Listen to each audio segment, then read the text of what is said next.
Bismillahirrahmanirrahim. Baik, langsung saja. Sejarah perkembangan Hindu-Buddha di Indonesia. A. Penyebaran agama Hindu-Buddha di Nusantara. Teori tentang proses penyebaran agama Hindu. Yang pertama, teori Sudra. Sesuai dengan namanya, teori ini menyatakan bahwa penyebaran agama Hindu ke Nusantara dibawa oleh orang-orang India berkasta Sudra. Yang kedua, teori Waisa. Menurut teori ini, kelompok yang berperan besar dalam penyebaran agama Hindu adalah golongan Waisa.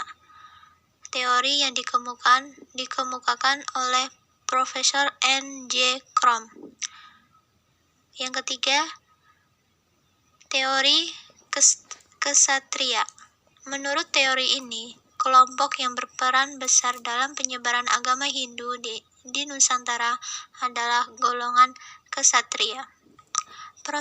Proses penyebaran agama tersebut dilakukan dengan cara pendudukan atau kolonisasi. Teori yang dikemukakan oleh Profesor Dr. Insinyur J.L. Mounds. Yang keempat, teori Brahmana. Menurut teori ini, faktor utama penyebaran agama Hindu di Nusantara adalah dari kaum Brahmana. Teori ini yang dikemukakan oleh J.C. Van Leur. Dari keempat teori ini, teori penyebaran agama Hindu di Nusantara oleh kaum Brahmana adalah yang paling masuk akal. Ada dua alasan yang memperkuat teori ini. Pertama, hanya kaum Brahmana yang mengerti kitab Weda. Kedua, hanya kaum Brahmana yang mengerti tulisan Sanskerta dalam bahasa Pallawa. Penyebaran agama Buddha. Melihat bukti-bukti antropologi yang ada, agama Buddha diperkirakan masuk ke Nusantara sejak abad ke-2 Masehi. Hal tersebut dapat dinyatakan dengan penemuan patung Buddha dari perunggu di Jember dan Sulawesi Selatan. Patung-patung itu menunjukkan gaya seni Amarawati. Gaya seni ini berkembang sekitar abad ke-1 Masehi di India Selatan. Salah satu catatan awal mengenai keberadaan agama Buddha di Nusantara berasal dari laporan seseorang pengelana Cina bernama Fa Hien pada awal abad ke-5 Masehi. Dalam laporan tersebut, Fa Hien menceritakan bahwa selama bermukim di Jawa, ia mencatat adanya komunitas Buddha yang tidak begitu besar di antara penduduk pribumi. B. Kerajaan-kerajaan Hindu-Buddha. 1. Kutai. Bukti pertama adanya pengaruh Hindu di Nusantara diperoleh di daerah Kutai, Kalimantan Timur. Bukti itu berupa 7 buah prasasti berbentuk yupa yang digunakan sebagai tiang tempat menambatkan hewan kurban. 2. Tarumanegara. Kerajaan Hindu pertama di Jawa Barat dan kedua di Nusantara ialah Tarumanegara. Terdapat pula bukti-bukti berupa 7 buah prasasti yang menceritakan keberadaan kerajaan tersebut. 3. Kalingga. Dalam sebuah berita Cina yang berasal dari seorang biksu Buddha bernama Itsing, pada pertengahan abad ke-7 terdapat sebuah kerajaan bernama Holing atau Kalingga di daerah Jawa Tengah. Kerajaan Kalingga diperintah oleh seorang ratu bernama Sima. Pemerintahannya sangat keras namun adil dan bijaksana. 4. Melayu.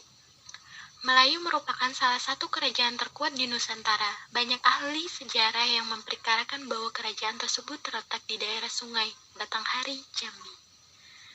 5. Sriwijaya. Pada masa jayanya, Sriwijaya memiliki peranan besar dalam pengembangan perdagangan, ilmu pengetahuan, dan agama. 6. Mataram kuno. Kerajaan Mataram kuno terkenal keunggulannya dalam pembangunan candi agama Buddha dan Hindu. 7. Wangsa Warmadewa. Keluarga Raja Warmadewa muncul pertama kali pada tahun 914. Hal itu diketahui dalam prasasti dari Sanur yang dikeluarkan oleh Sri Kesari Warmadewa yang memiliki keraton di Singhaudala. 8. Medangkamulan. Kerajaan Medangkamulan terletak di muara Sungai Brantas di Jawa Timur.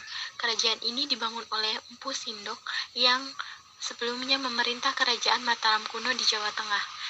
Di tempat barunya ini, Empu Sindok mendirikan sebuah dinasti yang bernama Isnaya. 9. Kediri. Keputusan Airlangga untuk membagi dua kerajaannya menghasilkan pembentukan dua kerajaan, Janggala dan Panjalu. 10. Singasari. Kerajaan Singasari didirikan oleh Ken Arok setelah dia berhasil mengalahkan Kediri. 11. Majapahit. Pendiri Majapahit ialah Raden Wijaya. Raden Wijaya merupakan menantu Kartanegara yang berhasil meloloskan diri ke Madura setelah kematian mertuanya. Oke, langsung saja saya akan menjelaskan tentang pengaruh dan warisan kebudayaan Hindu-Buddha. Perkembangan Hindu-Buddha di Nusantara tidak sekedar membawa perubahan dalam bidang keagamaan saja, melainkan juga berpengaruh pada kehidupan politik, sosial, dan budaya. Nah, berikut beberapa perubahan kebudayaan Hindu. Antaranya yang pertama, perubahan dalam bidang politik. Pengaruh Hindu-Buddha yang paling nyata di bidang politik adalah diperkenalkannya sistem kerajaan. Sebelumnya, kedudukan pemimpin dalam masyarakat Nusantara ialah orang yang dituakan oleh sesamanya. Sesuai dengan sistem kerajaan yang berlaku di India, kedudukan pemimpin dalam masyarakat berubah menjadi mutlak dan turun-temurun berdasarkan hak waris atau dinasti yang sesuai dengan peraturan hukum kasta. Yang kedua, ada perubahan dalam bidang sosial. Sejalan dengan pengaruh agama Hindu-Buddha, masyarakat Nusantara terbagi menjadi beberapa golongan sesuai dengan aturan kasta. Akan tetapi, sistem kasta yang berlaku di Nusantara tidaklah seketat di negara asalnya. Nah, yang ketiga, ada perubahan dalam bidang kebudayaan. Pengaruh Hindu-Buddha di bidang kebudayaan terutama berkaitan dengan penyelenggaraan upacara keagamaan seperti upacara sesajen, pembuatan relief dan candi, serta penggunaan bahasa Sanskerta. Nah, selanjutnya saya akan jelaskan warisan kebudayaan Hindu-Buddha. Yang pertama ada arsitektur. Arsitektur warisan kebudayaan Hindu-Buddha dapat dilihat dari stupa dan candi. Awalnya, stupa dikenal sebagai kuburan kubah atau bukit makam yang sederhana. Kemudian, bentuk arsitektur ini menjadi sebagai bangunan suci bagi umat Buddha. Pada perkembangannya, bentuk kubah pada stupa tetap dilestarikan, namun dengan maksud berbeda, yakni sebagai lambang nirwana. Stupa lalu menjadi tempat penyimpanan relik yang dikelilingi oleh teras berdinding. Gerbangnya terdapat di 4 penjuru mata angin, biasanya dihiasi dengan gambar-gambar timbul atau relik. Saya akan menjelaskan tentang seni sastra. Seni sastra peninggalan kerajaan-kerajaan Hindu-Buddha ialah tampak dalam penulisan prasasti, kitab, dan kakawin. Prasasti biasanya ditulis untuk memberikan informasi sehubungan dengan adanya peringatan, perintah, atau keberadaan suatu kerajaan. Pada masa kerajaan Kutai, informasi itu dipahatkan pada yupa atau tugu batu. Karya seni rupa banyak dijumpai dalam bentuk relief yang dipahatkan pada dinding candi. Biasanya berupa gambar dan hiasan serta ada yang merupakan rangkaian cerita atau kisah orang-orang tertentu. Relief-relief itu antara lain dapat ditemui dalam berbagai candi seperti Borobudur, Prambanan, dan Panataran.